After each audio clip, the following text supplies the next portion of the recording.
practice, she is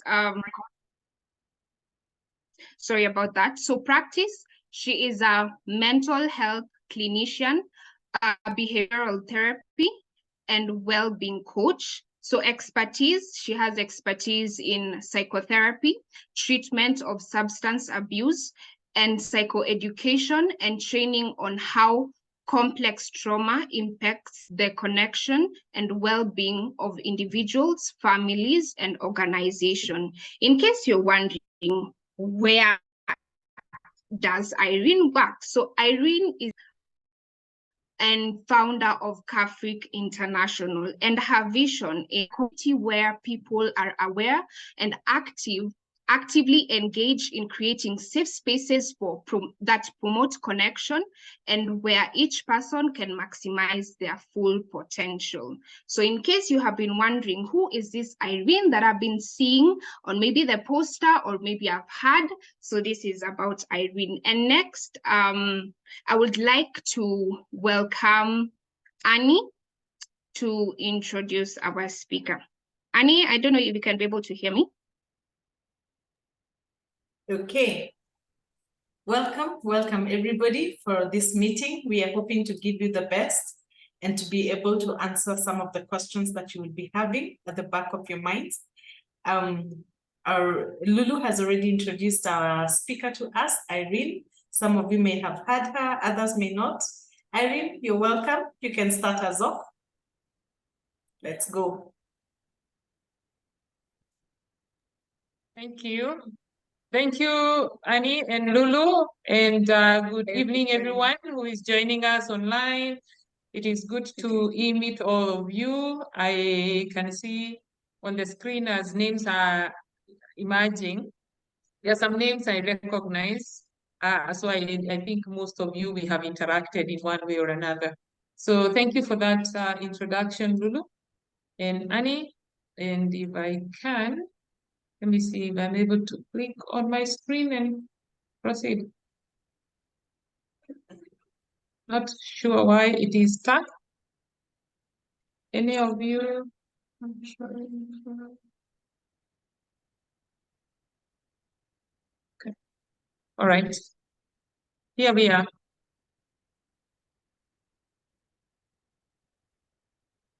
So for everyone who is joining us tonight, I know, even for those who did not ask questions, the fact that we are here as parents, the fact that we are here as people who interact with children, and we saw the topic that was introduced, there is one way or another that you have interacted with this kind of a child. It may be in your present time, in your past, or maybe you are not there yet, but you've seen these rolled eyes. Please help mute the people who are joining. Tafadhali, Annie, Lulu, and Derek, please help mute people. Yes, so my question to all of you is, why do children misbehave? Because when we see this, what comes into our minds as parents is, my child is misbehaving, you know, they are not paying attention to what I'm saying, they give me attitude, tantrums, and all of that. Well, when they are little like this, maybe this is what we see, but rolled eyes continue even when they are in their 20s and stuff. They may roll eyes behind our back, not necessarily in front of us like this little one. So tonight, what the perspective I would like to bring is one of positive psychology in which I practice in my own practice. And I would want to just lay out there the difference between positive psychology, which is a new word in the domain of psychology that a lot of people are hearing, only been introduced since the mid-90s. What is the difference between positive psychology and traditional psychology when it comes to the behaviors of the children that we see? And one important thing that I would want you to differentiate the two is traditional psychology, that is before mid-90s, usually focused on what was not going well with people. For example, pain and people suffering. So psychology works towards alleviating pain and suffering in people's human experiences. What positive psychology has brought a new lens, which does not necessarily focus on, you know, why people are suffering or how to end their suffering, but it focuses on what makes people flourish, what makes people happy. So still addressing the same thing, but from a very different perspective. The reason I'm sharing this is that for the parents who are joining us tonight, I would want you to work with that perspective of positive psychology. Not just why does my child misbehave, rather, what makes my child flourish? Because it's pretty much will answer the same, but how you ask yourself that question will lead to different outcomes, especially for you as a parent and for your child. When it comes to behavior, we can now look at traditional psychology would focus on helping parents prevent bad behavior, prevent misbehavior in children, okay? Or resolve misbehavior.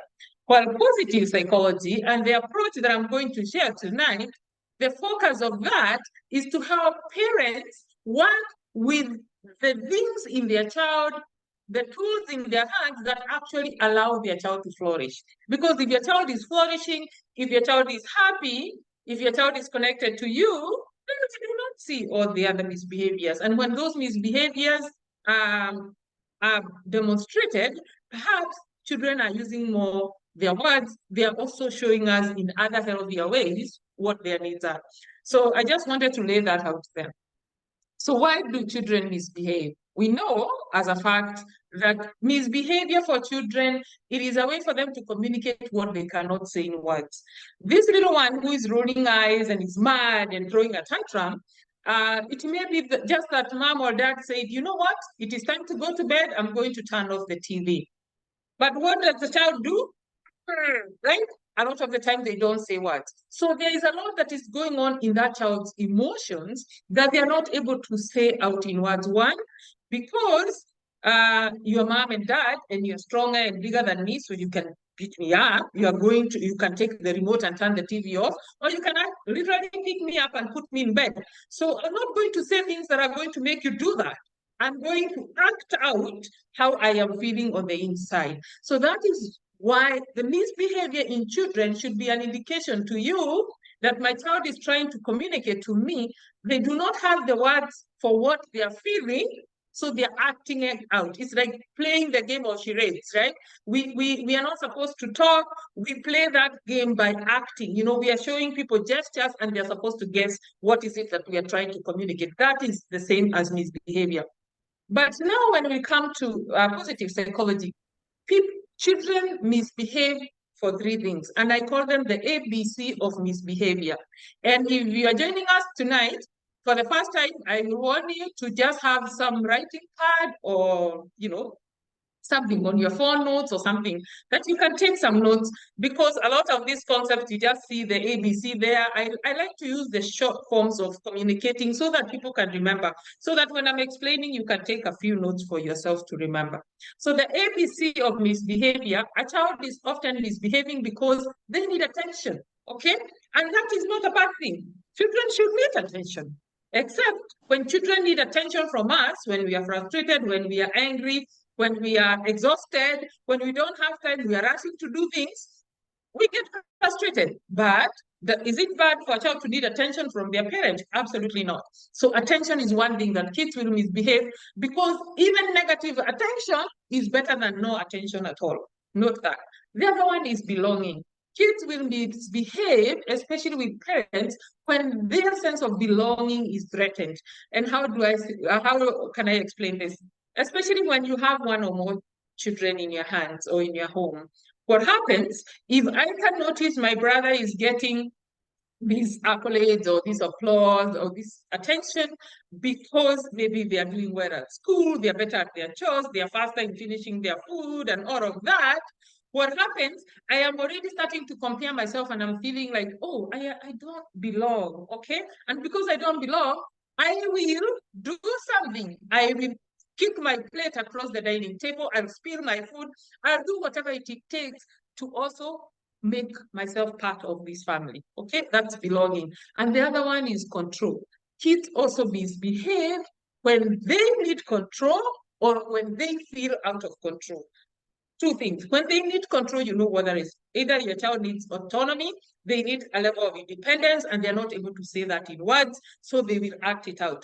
The other one, it is when they actually feeling out of control. And when they're feeling out of control, it is when they are having to do things that they don't have the skills, the training, the capacity to do, but they also don't feel safe to you or with you as a parent to come and say, I don't know, I need help. I cannot complete my homework. So that is what I mean with they don't have control. So attention, belonging, and control are three things that make children misbehave. So note that the ABC of misbehavior, very important for us to start there. Now, even as they misbehave, what do children need? You know, what is it that children need? And this is maybe there was a parent who said, I just want a manual or I want something to work with teens. Yes, but what do they need? Kids need all what human beings need.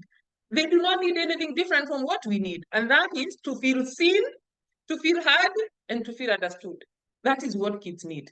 And you'll start to understand as we go further why that is so important for them, and perhaps also how we can help kids feel those things. Pardon me, my screen is freezing kidogo. All right. So if that is what they need, what we all need, but then what do children need from us as their parents, as their guardians? What is it? What they need from you, and your biggest role and your most important role actually that you can play in your child's life is the role to offer them protection, to offer them guidance, and to offer them nurturance. And I am spelling this out because I will explain each one in detail in the next few slides. Just allow me. So how do we protect our children from peer pressure? This is the conversation that we are coming to have.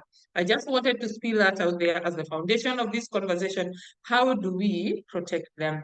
If you look at this image, if you're a parent of a teen and this is your daughter and this is your son, I know this sends a message down your nervous system like, oh my gosh, okay? But just take deep breaths. Oh my gosh, we can handle it. So how do we protect our children? We have to meet their needs and also our own needs. A lot of the time, parenting calls, everything about me takes a backseat. It is about my children. We feel we have limited time. We don't know everything that we need to know. And so we are at a race against time to save them. And many of us parents actually feel that it's our job to save our children. Well, perhaps yes, but maybe not save them, but more to offer them protection, guidance, and nurturance. So how do we meet their needs and ours? One, through protection. And protection, we offer them protection through connection and the connections we form with them. The other one is guidance, but how do we guide? Through boundaries, and we'll talk about that.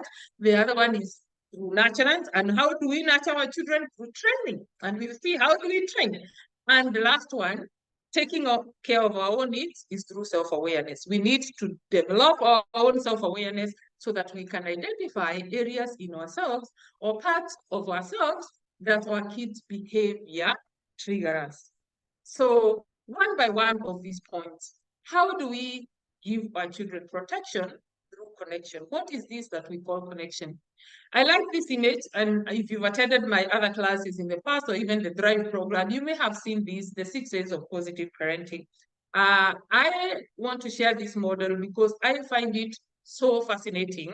Number two, I have used it personally as a mother of a 12-year-old, so a twin, almost getting into teenager in November, and it works. So I want you to think about this model as that house or hut or whatever you are seeing there. And because each A represents a part of us building this house for our children. If you look from the bottom, you can see on my left side, which is perhaps your right, you see the foundation, and what is written in red is unconditional acceptance. That is the first A. And why is unconditional acceptance synonymous to a foundation in a house? We all, when we are building a house, we know that what we need for that house to last long, for it to actually house our grandchildren, for it to survive the weathers, the storms of life, we want to be able to have a firm foundation.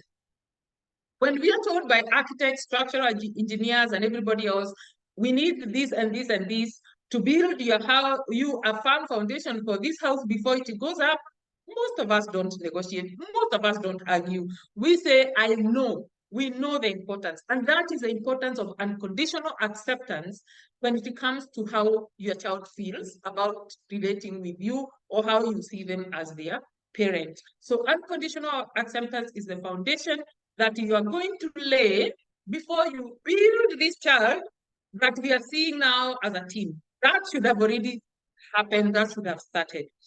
Needless to say, if the foundation isn't very stable, that is also why you are here on this webinar tonight.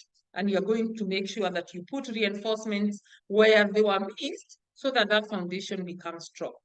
The second A, it is what you see there as synonymous to the floorboards. In your house, wherever you are joining us tonight, I'm sure here where I am, in this boardroom, there are tiles on the floor. In your house, maybe there is hardwood flooring. Others, there is terrazzo. Others, there is what? Concrete. Others, there is carpet. Whatever you have put in your floor, on your floor, that is what we call appreciation.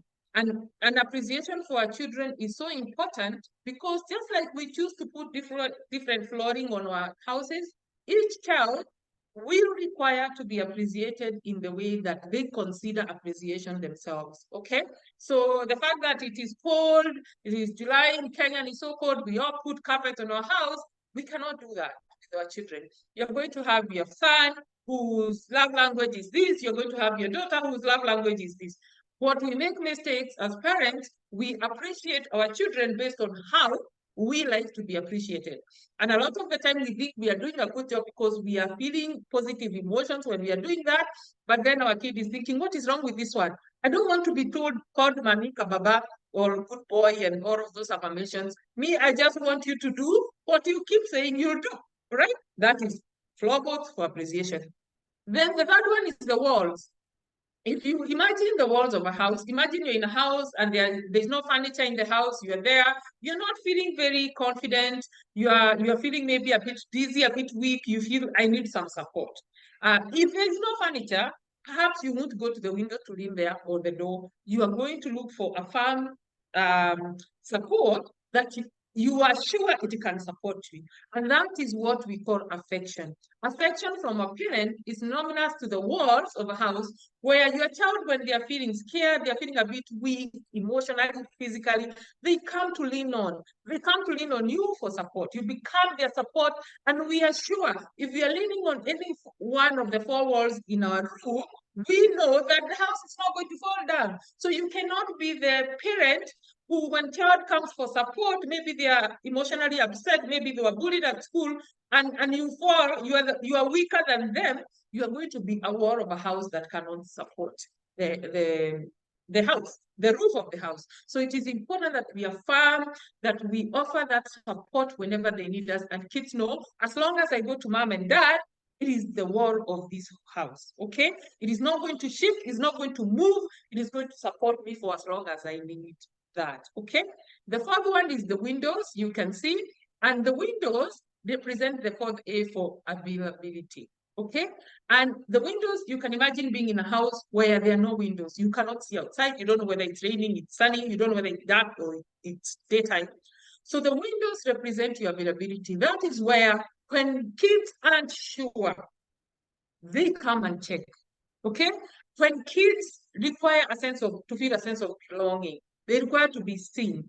Then mom and dad, they are available, meaning they're not just there, they are available to me. They are able to attune to my emotions. They are able to read my mood. They're able to respond to that, even when I cannot say what I am feeling in words. So availability is so important. Nowadays, gadgets, and you know, careers and all these other things that we bring to the families really take our availability. We are physically there, but we are emotionally unavailable to our children. So the windows of that house, remember, if you wanted to know whether it's raining, we all go to the window to check. If we want to know for sure what is happening on the outside, you should be the window that your children see the outside through, because you're available. You know when they're going out, who they're going with, when they're coming, who are they coming with, because you can peep through the window, you can see. They know mom is home because they can see through the window, the lights are on. So all of that is what I mean with availability. The fifth one is the ceiling, and that represents accountability. Wherever you are seated listening right now, if I was to say, don't look up, but please describe in accuracy the ceiling of the house you are in. Many of us are not going to do that very well. Why? For us to see the ceiling, we have to look up, okay? And that is exactly what should happen. That for me, to know what the rules are, what the boundaries are, and what to do next, I need to look up. And who do I look up to? I must look up to mom and I look up to dad. If the rules in this house is that at 9, when you come from school, you take a shower, you're supposed to get home by a certain time, you take a shower, you eat a snack or you eat supper, and then do your homework. After homework, you can have, some free time. And after free time, maybe it's bedtime by 9. So if those are the rules, do I look up when mom is there? Are those rules enforced by dad? When dad is not there, are those rules the same for when they're there and they're not? Why? Because kids will not do what we tell them. Kids will do what we do. So you must be accountable to what you are teaching, what you're giving your children. So if it's bedtime at 9, then if there's an exception for mom and dad, that should be communicated. And why kids need to go to bed at that time, that should be communicated. So accountability is so important. I would want you to remember that your child needs to look up. Or are you their consistent ceiling? That when they look up, they see, without you opening your mouth, without them saying anything, they know what to do. Because, oh, okay, the ceiling is there, the rain isn't gonna come. And the last one, A, is for authority, and that represents the roof of the house. We all know if your child wanted to tell their peers where they live, most of them, they say, you see, when you reach a certain intersection, you'll see the house with the red roof. That is our house, okay? Why is that? Because the roof of the house is what other people can see, even when they have not visited our homes, okay? And that is what you need to be for your child. That sense of authority, that when their peers look, they see you first. And how do they see you? First, because you're available. Number 2, because of the level of accountability. What you told your child will say to your peers. So even when you're not there, you are the roof, because when your child says, no, I need to go home. Why? Why do you need to go home now? Because my dad and mom says, we have ABCD. So have you put that roof? Because that is the hedge of protection. That is why the rain is not coming through. That is why the sun is not scorching them inside that house. The parent needs to be the authority, the ultimate. And the roof also, it's the topmost part of any house. With this model, what I would like to say is majority of us parents, especially when we are frustrated, we start building the house from the roof. And without a foundation, no matter how strong, no matter how beautiful the roof is, it's gonna cave in. So, or we start to correct or to address our children from the roof. No, just like the house, when we build, we have to start with foundation, and it progresses, goes up all the way until we put that roof. That is the exact same thing. So when you are correcting and when you are disciplining your children, most of us enforce those 2 A's, the accountability and the authority. Without knowing, without the unconditional acceptance, appreciation, affection, and availability, no matter how much you start to discipline, it does not go anywhere. So just do not be the parent enters the house to do the roof. Please build the foundation, build the floors, and start to put up the walls all the way to the roof. I hope that is clear. That is the first 2. Protect your children through connecting. And how do you connect with your child? Is through this says. There's a reflection here that safety is not the absence of threat, it is the presence of connection. Yes, connection is so important. So we keep talking about peer pressure, we keep talking about, like now we're in the field of treating mental health conditions and substance use. A lot of parents, teenagers, schools, I keep being asked, do you go to schools? There's a lot of drug use, lesbianism, homosexuality, and all of that. One thing we need to know, there are so many threats and they will continue to increase. They will always be there. There's nothing we can do about the threats. One thing we have power that will override all the threats is the connection that we have with our children. And I hope that is clear. Now, sorry. The tool number 2 of protecting our children is through guidance. Guidance through boundaries. And boundaries, as you can see, this farm gate that we all put in our homes. Why do we put it? Because we want to know who comes in. We want to give them permission to come in. We also need to give them permission to go out. And many of us actually protect our homes, our belongings, and put up these farm gates, but we don't do the same. We don't put the same emotional gates and mental gates and behavior gates for our children. So how do we do that? Again, I said I use a lot of shortcuts to communicate information. So I'm giving you the 4 C's of boundaries, of helping you set boundaries with children. And how do you do that? Number 1, if you're setting a boundary, and let's use the example of, for example, watching television, which I know a lot of parents struggle, especially with teens. Let's use John, just a hypothetical name, John. John is a preteen, maybe 10, 12, 13 years. And John likes to come and watch football. When they come from school, they keep neglecting homework and all of that. So you're trying as a parent to set boundaries now for John. So one of the things you need to do is give John choices. Choices always. Boundaries start with choices. For example, John, I know you like football, and I would want you to also continue to watch football. These are the choices. You will get to watch football during the week, but if you can finish your homework, either before you come home or the first hour of coming home or before 6 p.m. because TV is only between 6 and 7 p.m. Alternatively, you postpone watching football until the weekend. You have given John choices. So the choice becomes the child's. And no, I will finish my homework at school, or I will make sure I get home quickly, finish my homework so that I can get time. Or, you know what? I don't want to stress to work quickly on my homework, so I'll just watch TV the weekend. So that is what I mean with choices. The second C is consequences. Again, before we discipline, kids need to understand even the boundary. If I violate this boundary, what's going to happen?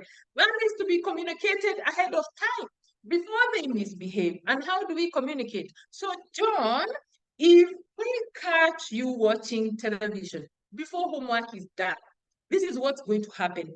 I am going to either disconnect DSTV, I am going to take away the remote, I am going to, so you are giving them the consequences for the behavior that you're trying to control. Lay them out on time. When you set consequences, then what do? You come home one day and John came from school, did not do homework, watched TV, but now because you are coming home with their auntie who is just coming to visit for that day, John hears mommy coming or daddy coming and quickly turns off the TV and starts doing homework. So because you're distracted, or maybe you are talking on the phone, you come home and you think John is doing homework, and you go, have you done your homework? Yes, yes. But are you going to check? No, auntie so-and-so is with you, uncle so-and-so is with you, or Baba Fulani is coming to visit, or maybe you are busy on the phone, or you had a meeting you are listening to, so you get distracted to check. Again, what happens? If you have been checking, Johnny knows, I have to do it because mommy checks. Get what you have just communicated to John that day, that actually mommy doesn't check all the time. And they have also seen the distraction that broke that consistency. Do you know what they will do? They will distract you with something. The next time, they have not done their homework. So John requires consistency. When you say you will check, even when you're distracted, even when there are visitors, the question is, John, have you completed your homework? Yes. Can I see it? You check. And it takes 2 minutes to confirm or even less to confirm that. What you teach children is when you set the boundaries, you give them choices, consequences, you actually follow through. Consistency is key. And the last one is compassion. And especially for children who have struggles in various ways or another. It is okay for kids to make mistakes. You know why? The part of their brain, the prefrontal cortex that helps them make decisions that are rational, that are going to help them from getting in trouble, it's not developed until the age of 25. So we are not talking about 26-year-olds, we are talking about kids. Because as long as they are below 25, they are going to make these mistakes even when we have told them the choices, the consequences, and consistency. So we need compassion to recognize the reason my child is behaving like a child is because they are a child, okay? So compassion to know, even when you are enforcing these boundaries and they are upset, well, you don't break it. You become consistent, but it's okay to offer affection. It is okay to offer support. I can see you are upset with me because I disconnected this DSTV. I know you are bored. And it's okay. It is okay to be bored, especially when we make choices, when we already know the consequences, because next time it will help you not to lose that TV time. That is compassion, and that is what I mean with compassion. With younger kids, with teenagers, with adolescents, it is important we communicate with compassion and how not raising our voice. That is not the time of rubbing it in. I told you so, you will see now. That is not compassion. So we need compassion because compassion lets the child know that they have unconditional acceptance with you even when they make mistakes. All right? And I hope that is clear. The third one is nurturance through training. Yes, we nurture children by training them. Kids who are misbehaving, chances are they're looking for attention, belonging, and control. Why? They've not been trained on how. So when you see a child misbehaving, the question is, in which ways does my child require training? And how do we train children? It's not just on sports like this young man who is perhaps being trained on how to play football. It's not just on how to do math. It is training in all areas in which we want our children to believe values, expectations, what rules exist here, who has the authority for this, who can authorize, all of that is training. With training, whatever we are training our children, we need to use what we call the 3 F's of training. You need to be firm with what you're training them on. You see that accountability, authority, that is when you exercise it. The reason I want you to learn this is because I have the authority. I am not asking, this is a skill that I want you to learn. The same way, our kids, we don't ask them, do you want to go to school or not? Has there been any parent who asked their child that? No.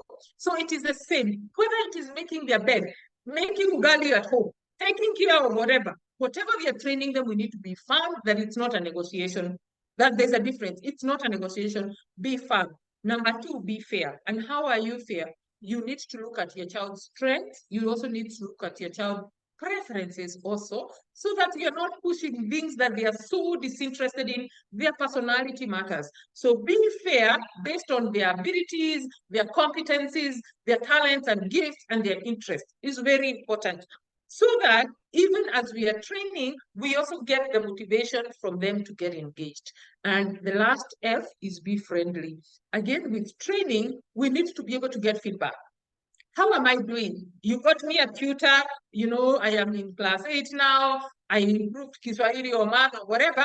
So if there is no element of friendliness through this training, guess what? We don't get feedback. Feedback is so important from our children. So we need to be firm. They know that this is not a negotiation, it's a requirement that I require of you as your parent. Be fair, you have considered their strengths, their weaknesses, their capacities, but be friendly in a way they can say, "Man, was so hard, like I was gonna die." And when you're friendly, you say, "Come on, but you're alive. I know you can." I really can see the effort. And again, one of the ways that we praise children, you praise their effort, you praise their consistency, you praise the hard work, not just the accomplishment, not the end product. Because what we do when you just praise, you're so smart, you're so strong, that is not teaching a child anything. The next time they try and they fail, it's because they are not smart or strong. What about is instead of you're so smart, I am so happy. I can see how hard you work to achieve that grade. I can see how early you have been waking up to make sure you are not late school. Okay, so that is the kind of, we need encouragement, not praise, for our children so that they learn the value of consistency, the value of perseverance. And I hope the 3 F's of training are very clear. There's a quote here by Zig Ziglar which sends that message home. Kids go where there is excitement, but they stay where there is love. That is so powerful. When it comes to peer pressure, and I am one person, when I talk to parents, they say, I don't want to hear that. I tell parents, there's no such thing as peer pressure. When peers are able to influence your child, it is because the peers are making your child feel seen, heard, and understood. So the only way to compete with peers is you need to make your child feel seen, heard, and understood by you. That is the only competition there is. Because kids will go where there is excitement. Yes, even to peers. Peers are exciting. They come from peers to their cousins, whatever. They will follow excitement. But where do kids stay is where there is love. And what does love mean? Where I am feeling seen, where I'm feeling heard, and where I'm feeling understood. So as much as we try to put all these walls, we try to put all these police, we try to do all these things, as long as a child is not feeling those three things, they will follow peers because some sense of belonging, some sense of love is better. Even when it's negative, it is better than no love at all. So just be cautious. Ziegler, I think that is very appropriate code for what you're talking about. And the tool number 4 is become self-aware. As a parent, become self-aware. Why? Because whatever is in your cup, it is what is going to spill when your child shakes you, okay? And our children are meant to shake us. Our children are meant to drive us crazy because they're children and there is no manual. And we cannot say, I raised a very disciplined firstborn, the secondborn is pulling my hair. Yes, they will do that. They're children, that's what they're supposed to do because they're learning, they're identifying their identity, and all of those things are developing. So what is in your cup? You should need to ask yourself, why am I so triggered? Why does this child trigger me more than this other one? Why do I respond the way that I respond to them? Why does affection really exhaust me? Why am I so short-tempered when I have to tell my child to repeat something? Okay, all of those things. What is in your cup? What is in your cup, perhaps? What is your personality? You may have one personality, your child is the complete opposite. Okay, those things, they may not have any correlation. But guess what? You are here trying to parent a child who pushes your buttons in every corner. When you're not aware of those things, they will continue to push your buttons. What are your values and beliefs about children, about parenting, about discipline, about school, about success, about failure? Because guess what? Your values are beliefs. You're going to post that which you value and the beliefs that you have, you are going to want them from your child. Meanwhile, the child came from you and the child is yours. But do you know, even as they grow, they will have their own different values and beliefs. So it is important to check what is it in my cup of values and beliefs that my child keeps shaking. The other one is your past experiences. Many of us have mother-father wounds that we brought from our families, okay? These wounds, they make us afraid, they make us chills, they make us angry, and guess what? Whatever a child is doing reminds me exactly what my mother used to do to me, what my brother used to do to me, what my father used to do to me. And so the child, you're not behaving with your child based on the context in which you're interacting with your child. You're actually borrowing your past, bringing it into the context in which you are existing with your child. So our past experiences are also things that we need to bring in our awareness so we can resolve them. Why is that important? Because to meet our children's needs, we need to meet their needs for them. When we have these things, when we are not aware, we actually meet our children's needs as an extension of ours. Okay? I like my house neat and clean and prim and proper. Guess what? I will spin my children around every time I come home, and the serviette box is not square the way it's supposed to, or sitting where it's supposed to be. All of a sudden, I'm angry. Is that because of your child, or is that because of things that you have, your beliefs and your expectations of what you want things to be? So our kids trigger us because when we are not aware, we actually meet our needs through them, but we need to meet our needs for them. There's a very important quote here by Shefali that says, unless you are fulfilled, you will use your children to complete you. You will teach them how to live with your unacknowledged fears, rejected emptiness, and forgotten lies, all the while unaware that you're doing so. That's such a powerful quote. Shefali is such a champion of conscious parenting, and I really love this quote because when we are not self-aware, not only our children, our partners, our friends, our colleagues, every relationship that involves other human beings, we continue to self-sabotage in it. So self-awareness is critical. So how do you achieve all of those four things? How do you learn? How do you develop these skills? Well, we can coach. Yes, we do that. That is our work here at CAfRIC. And I would want to introduce this program called Thrive that actually helps parents to stop surviving and start thriving. It is for parents who want to reinvent themselves. In only 8 weeks online, parents are able to do that. And I know we have past drivers here who've completed the program. If there's one who is willing to share their experience, happy to do that. But know that there are solutions. For me, I am so passionate about this. Why? Me, myself, I had to clean my cup. I came from an experience of childhood trauma, an experience of shame, grief, and loss, and I had to heal. And this kind of programs help me heal so that I can be the present and aware parent that I am today. And that is why I'm so passionate about this work.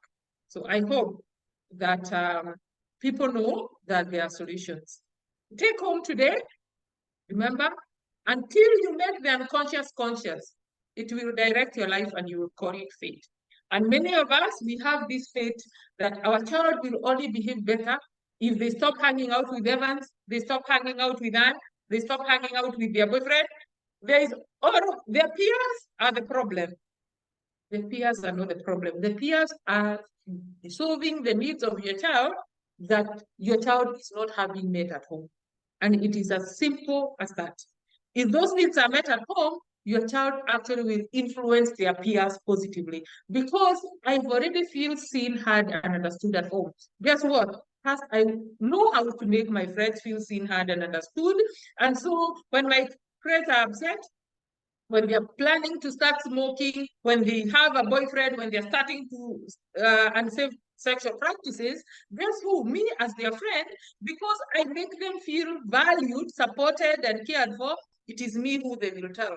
And because me, I have a close connection with my mom and my dad, I go home and I will tell my mom, you know, my friend Irene, she was telling me ABCD. And because my mom knows how to offer me protection, guidance, and nurturance, she's going to find a way to tell Irene's mom, you may want to check ABCD. Your own child can become the champion who helps other children, and it depends on how well they feel seen, heard, and understood at home. So I hope this makes a parent, makes someone really to start to think about those things. So peers, as much as we blame them, they really have no power over our children. The power lies in our hands. Here at CAfRIC, these are some of the other services that we offer. That is where I'm speaking from, that building. We do psychiatric treatment for psychiatric conditions, psychotherapy. We also rehabilitate substance use, and actually we are an NHIF accredited for substance use treatment. We offer corporate employee well-being and training. I love well-being training because for me, my work is to help people flourish. And that is what I say, whether you're a parent, individual, leader, whoever. We also offer school programs that work on preventative education, and we coach and train kids, all of these things. We do keynote speaking in seminars or conferences, or even expert content review for media work, whether it's audio or written print media. So just want to lay out there, that's our facility, just images of our facility. And we go here. Thank you very much for your time. I would want to invite Annie to open the questions, Q&A session. Let us hear from parents. Let's answer the burning questions that people have. Thank you, Irene. That is so enlightening. We are really, really glad at what you're taking us through. I think I'm really encouraged that I can reverse the situations with the teens, and especially having to speak to them. However, one of our participants is asking, our speaker is currently talking about compassion. Where do we draw the line between being too soft and being too tough enough for the children? I think, Irene, this is one area that is very, very, we are unable to balance. Can you help us be that juggle of how we can balance? Yes. So thank you, whoever is asking that question. I cannot see the questions myself. One thing that I would want you to recognize is that compassion is not synonymous to being nice. And I tell parents, you don't need to be nice to your children. And you actually don't need to be nice to anyone. You just need to be authentic, okay? Kids don't need us to be nice. They don't need us to be their friends. They want us to be authentic, okay? And being authentic means that I can rely on you. When you're angry, I know when you're angry. When you tell me something, I know you'll follow through with it. And when you tell me you're going to do something, I can expect you do it. That is what being authentic. So even with compassion, when you tell me you love me, even when you find me with bag in my pocket, you will discipline me, but I will still feel you love me. Why? The way you discipline me is not condemning. It is not telling me you are useless, look at you, you will not finish your education, look at your brother now, he's in Lions, and you are here giving you, what are we doing? We are condemning. Compassion is when we recognize, and I hope that the person asking is paying attention, when we recognize the reason your child is behaving in childish ways is because they are a child. And who is the adult in that context? It is you. So the compassion, and you know, I would want to say, reverse this. Imagine whoever you are interacting with is not your child. Right away, our attitudes or whatever changes when we are not interacting with the child. The reason why children trigger us, it is because first we carry the same gene. Number two, they remind us of something. Their behavior is reminding us of something. That is why we can interact with our nephews and nieces out there. We can interact with our friends' kids and not feel so triggered. Why? This one is not reminding me. It's not taking the bandage of my unhealed wound. So if you want to practice compassion, you must heal. You must have compassion on thyself, and that is through healing your own wounds so that kids are not yanking your bandage when you are prepared. And I hope that is clear. And you are muted. Thank you, Irene. Now, when training on household chores, they say it's child abuse. And their friends, and they also say that their friends don't have to go through the same training. And so it becomes an argument. And just to add on to that question, there's also the bit where they say, I mean, if I'm washing the utensils there, I'll still wash them. Whether I wash them at 8 or at midday, I mean, they're mine, I'll still wash.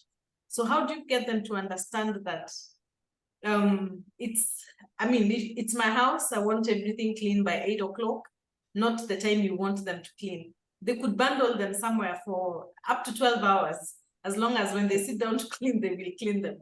Yeah, but that's, yes. How do you get them to understand that things must be done as and when the parent wants them, or there is a procedure to these things? Nurturing through training. And we say there are 3 F's to do that. One is, the first one is farm. I said, when you're training, you're not, do you want to learn how to do dishes? This is not not training.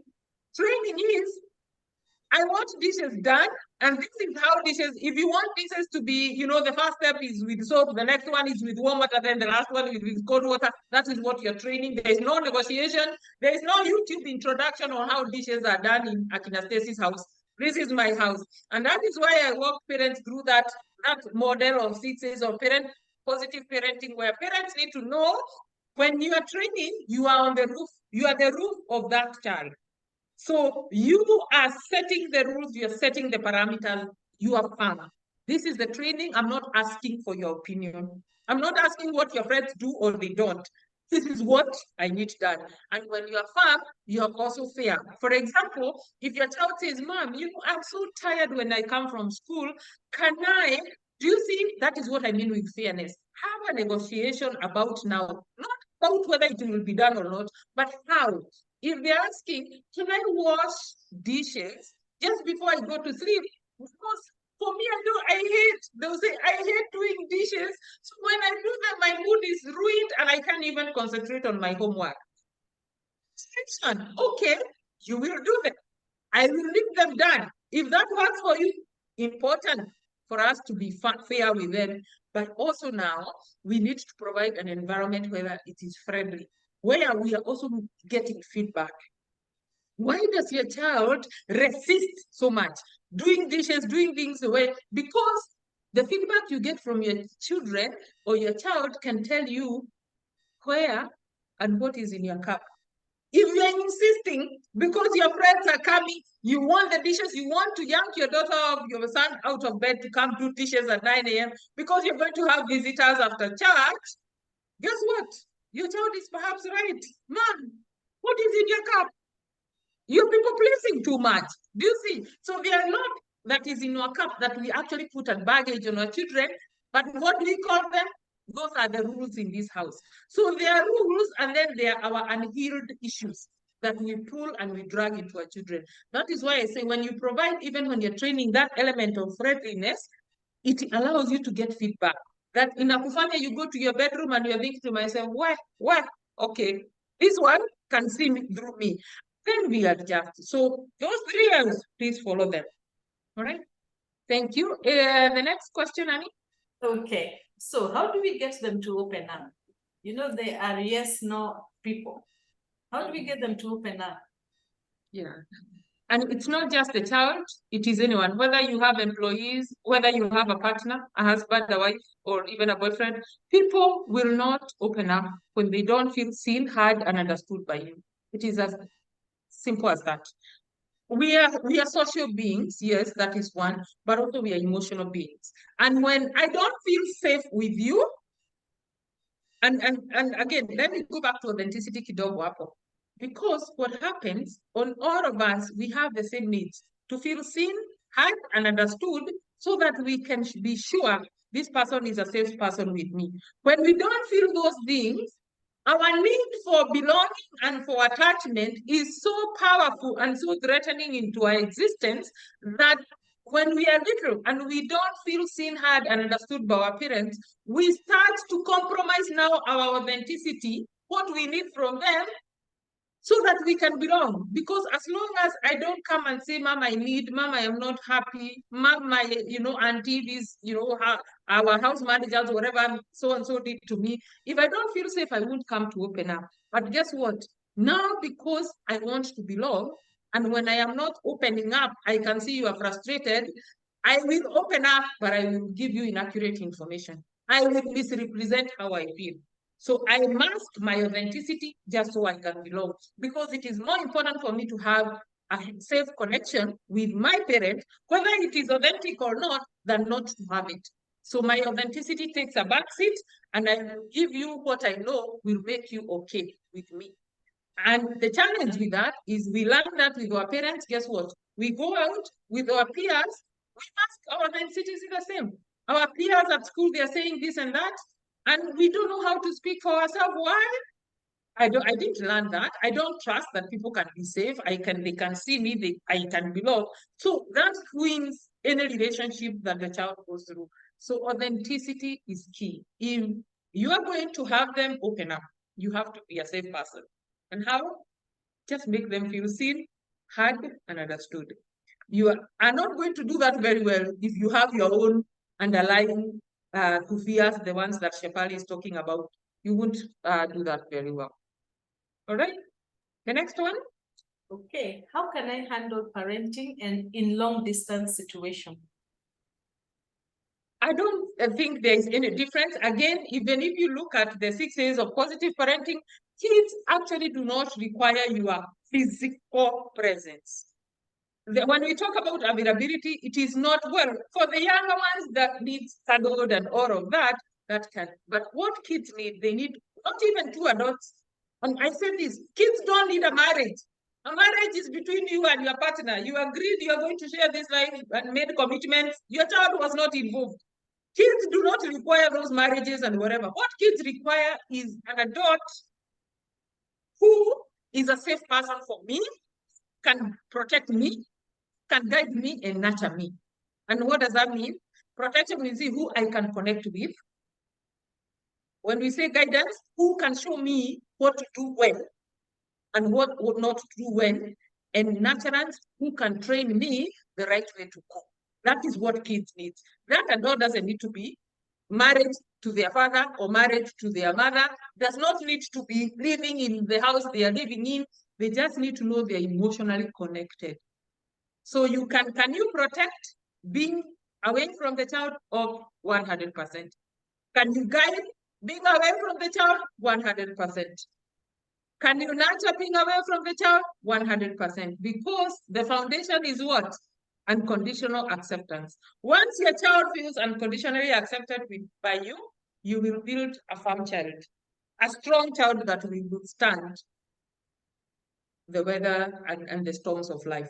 So yes, you can. There absolutely is no difference, because physical presence sometimes even is what we get triggered a lot. I find parents who are not consistently with their children all the time, 24/7, they have even stronger emotional connections. And the next webinar, actually, we are going to talk about co-parenting, because that is a conversation that is coming where parents are saying, the fact that I've been away from my child, by the time I see them, their mother have told them all these things, their father, and I say, well, that could be one point, but there are so many other things that we need to talk about. So take a look out for the next one. I'll be talking about co-parenting and the dynamics. So yes, it is possible to have all of that even in long distance. Okay, Irene, the next ones I'm going to read. There's 2 questions in you're going to answer, but how do you handle a child who is argumentative, always justifying their actions? That's one. That is misbehavior, right? That is what we would call misbehavior. And we say it, there are ABC of misbehavior. The child is either looking for attention, belonging, or control. So that is what they're arguing. They're looking for attention. Any attention, even negative, is better than no attention at all for a child. The other one is belonging. You know what? If I don't feel like I belong, I'm going to force myself to do this. And I will argue, I will refute anything you bring on. And the third one is control. One, I want to feel I have control. Give me space. I want to have a voice. I want to be heard too. Or I am feeling out of control. I want you to take over. I want you to give me some control of my life because I'm feeling out of control, mostly with emotions. So it is so important. And the one thing that I remind, especially parents of teens, preteens, and adolescents, that as you can think of yourself as the most important person for your child. The only thing you can be the safest person for your child. During that stage, and for those who've attended other webinars and the DRIVE program, you know, we've talked about psychosocial stages of development. That stage, the family is nowhere. For the child, their peers is life and death. So when you try to compare yourself, oh, you have time to talk to your peers, but when I call, you can't answer the phone. My friend, yes, because to them, you actually don't exist. Their brain doesn't think like that. For them, their peers are everything.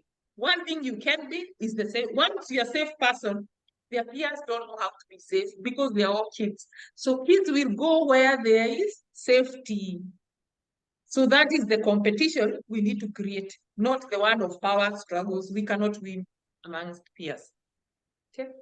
Okay, now the next one is both for the child and for the mother. So I will combine the two. Do you offer character training on how they carry themselves? I think that is meant for the child. Now, Yeah. someone else is asking, how do I overcome the undesirable in my cup? So that is a parent. Okay. Yes, we do. We do coach kids. We train kids. We work with schools, and we are particularly kids who are going through difficult transitions. For example, maybe there is some friction at home. Maybe there is also separation and divorce. Sometimes maybe there is a sick family member, parent, or another child. You are moving. You are relocating. Maybe one parent is going outside the country. Perhaps the child has to switch schools or go stay with other. All those difficult transitions with children, please know that we provide support. Because what happens to a child, especially during transition, can ruin everything that you have done. It can bring that little house you are building like in a tornado in 1 second. Because what happens, it is the mind loses the safety that you had established. Remember that accountability. Kids need to know that this ceiling will not cave in. Okay, so kids need to know that the ceiling will not cave in. The roof will not come down with the rain. Why? Because the ceiling and the roof is mom and dad. And so I know their mom and dad no matter what. When we don't do that, and when they are going through those difficult transitions, even initiation, now kids going to another grade in school, particularly when they have to leave now junior school to go to this, what is it called? The CBC system, there is this junior secondary. Out of that transition, when they have to leave their peers, that becomes the most threatening time for a child. And when the safety at home is also disrupted. So it's very, very important that parents know that. So for kids, yes, we do that work. For parents, we actually have the right program. For me, my work and what I enjoy most is actually coaching parents how to be safe people, even leaders, just people to create safe spaces for connection. Because all the problems we see, whether it's relationship with the people we marry, love, or whatever, with our children, with our employees, it goes down to connection. Once you connect with someone, people feel safe with you because you make them feel seen, heard, and understood. That's it. Every single person has capacity to live themselves and to maximize their potential. But many of us, we were not given that. Okay, Annie? Okay, so the next one, I think, will be addressed. Caroline, we can have this addressed in our next meeting. We said the next one will be on co-parenting. However, you have asked, how do you handle a child knowing his dad is always overprotective, even when the child is on the wrong? Irene, you can attend on that, but I know you'll be speaking further in our next meeting. Yes. Yeah. As I said, children do not require the two parents. When a child has two parents, better for them, is good. But that is only good if they have two safe parents, okay? So if the fact that the child knows there is a division, that there are rules that are for mom and rules for dad, do you see there is an element of protection, guidance, and nurturance that is missing? So that on its own creates an environment of lack of safety for the child. And the child will seek for belonging, attention, and control in whichever way they can. So they will lean onto the side of weaker side that they feel they are able to achieve that.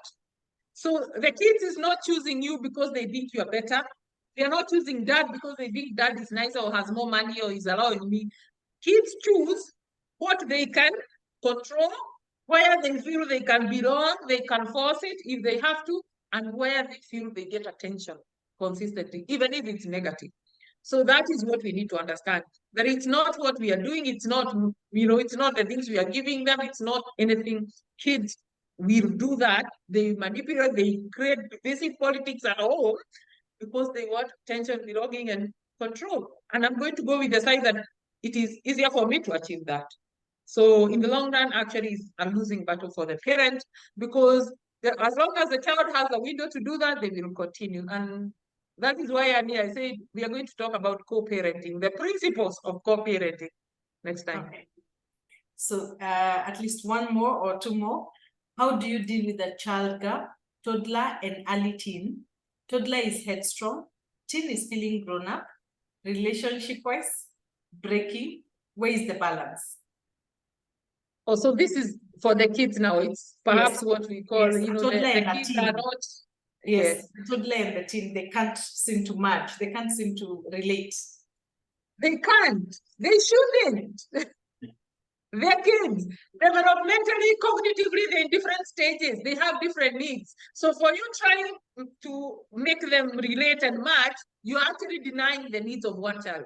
You are either bringing the needs of the older child down to regressing to the needs of this one, or you are neglecting the needs of this little one to meet. So they cannot. So that is normal. So what we call children library, that is sibling library, that is very normal.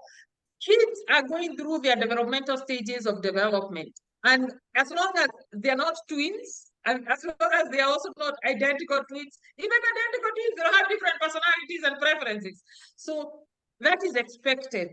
What is needed, it is how much control does this parent have in terms of how are you protecting, guiding, and nurturing?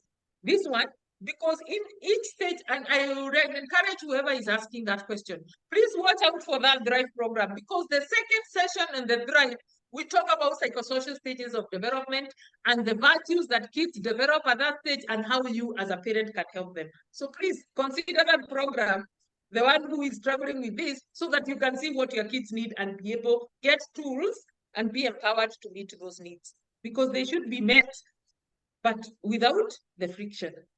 Yes. Okay, someone is asking whether there's any program for children during the long holiday. During this long holiday, yes. And whoever is asking, get in touch. Evans, please share our contact there. For parents who are involved, we do have a program that we do with kids. One is online, one is in person. But we also make considerations for if kids are coming from different areas, then we book spaces that are closer to maybe Nairobi, because our office is in Thika. But please reach out, let us know what challenges kids are struggling, but we do, and we can do that. Wow, that is very, very nice, Irene. We are we really appreciate your knowledge, the insight you have given. It's really enlightening. And we are very, very excited just to have you with us. We still have next week again, we will be having some new programs for any of you who will be wanting to join us. I know we have gone past our time. We were supposed to finish at 8 o'clock. We've gone way past our time. If you'd like to register for the Thrive program that Irene has talked about extensively, kindly reach out to us. The number is on your screen, and somebody will get to you or will give you the details. Thank you very much, everybody, for coming. Unless somebody has a burning question. The contacts are there. Yes, I saw someone asking for contacts and where we are. So yes, we are in Thika. If you know Thika Sports Club, we are in the same neighborhood with Thika Sports Club. That is where our facility is. So those are our contacts. Go to our website, send us an email, contact us, any of those ways. And we are ready to support parents. Flourish and thrive. Parenting should be fun. It should be fun. Before we add Annie, I want to just share an example with my own daughter. My daughter is called Imani. She's doing class 8 this year. And what happened is we happened to relocate from outside the country when Imani was 7 going on 8 years. So she joins a school here in Kenya, and it is a school that had boarders and day scholars. So for her, she goes to school, and I want to demonstrate what happens when a child has safety with you. And for me, she was very privileged that I had healed my own traumas before I came back to her. So we come, and she goes to the school. She's this 9-year-old girl, and she sees kids are now sleeping at the school, because that's what she came, and she said, I also want to sleep there. So she went to the principal and asked, how do I sleep here? So we are called and we are told, your daughter also wants to sleep here. She's going now to class 6. And I said, well, she's too young. I said, no, her friends, they are boarders. So okay, she goes. On midterm, when I went to pick her on midterm, we are in the car, and I asked her, what were you doing? Because she was surrounded by a group. They were in a group of girls, and they're talking and giggling. And I said, what was happening? And she said, no, Mom, Mama, it is so funny. I said, what is funny? I said, I have a crush with a boy named, let's call the boy Mark. I have a crush with a boy called Mark. And because I told my friends, they were telling me that Mark and I need to exchange phone numbers so that when we go home, we can talk. And I said, so I told them, not allowed. I have a phone, but I am not allowed to take other kids' numbers and put them on my phone, especially boys. And I said, okay, so she said, Mama, my friend was telling me, Imani, you don't have to save him as Mark. This is not real name. You don't have to save him as Mark. You can save him as Stacy, and your parents will think it's a girl that you're talking to. And Imani, I am here waiting to hear what she says. And she said, and I said, so did you do that? She said, Mama, how can I do that? I told them No, no, no, no. I can never do that because I can never ruin the trust between me and my mom. And at that point, I remember driving on Vika Road, and that was the highlight of my parenting. I said, what? My child puts the trust between her and me above her own desires and needs. You can imagine when you're that age and a boy likes you, you are butterflies, but she was able to say, I cannot ruin the trust with my mom because of that. And she actually told me. So that's what happens when you become a safe person. And I share this because my daughter has showed me in many other ways, continue to show me that actually I am continuing to provide safety, because that was an opportunity for me now to first encourage that I am so proud that you are able to look at what is important, not what is urgent. And those are things that I continue to have conversations, that you just hiding the name and talking to Mark, guess what? I will never trust you again when I find out. And I had already told her that. So she knew trust is paramount. So that's what happens. And that is what I hope parents achieve, because I was given that gift by a therapist who was a parent. And I pride myself parenting with that gift. And that is why I give it back. So I hope that will inspire someone, especially the kids that are coming home, and especially girls and even boys.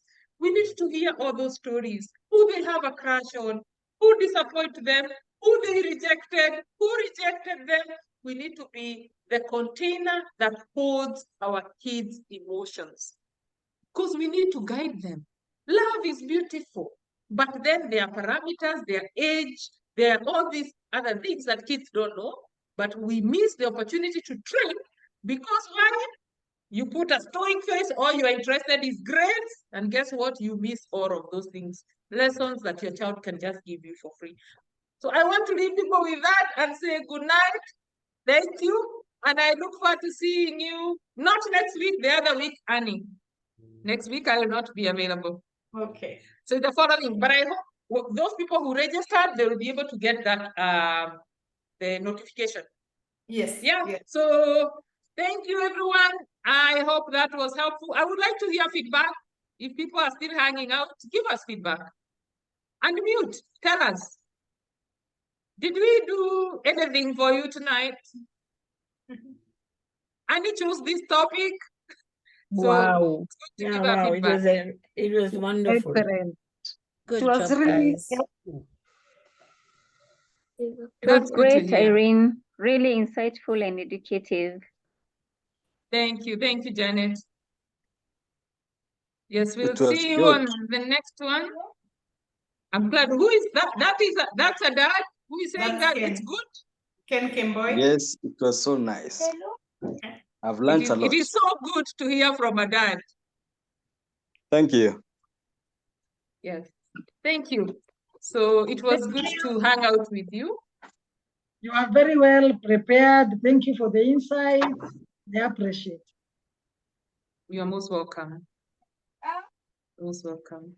Thank you. Kudos to you, Annie, and Lulu, and Evans, and Derek, who send out the invites and put all of this work together. For me, I just have to come and speak, and I am so grateful and appreciate the team that I work with. Thank you, everyone. I hope You're Yes. welcome. Thank you. Thank you very much. Thank you. Bye-bye. you're most welcome. Thank you. Good evening. Any Bye-bye. messages you. on the chats as you leave? Bye bye. Thank you. Thank Any you. pressing need you can put on the chat. Thank you very much. Very insightful. Thank You're you. most welcome. Thank you. If you any topic you want us to look at, please put it on the chat.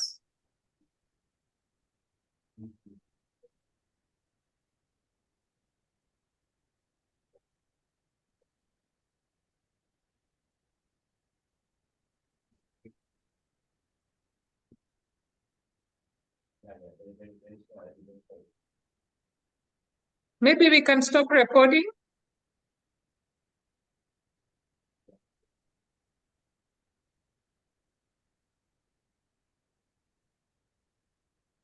Thank you, Irene.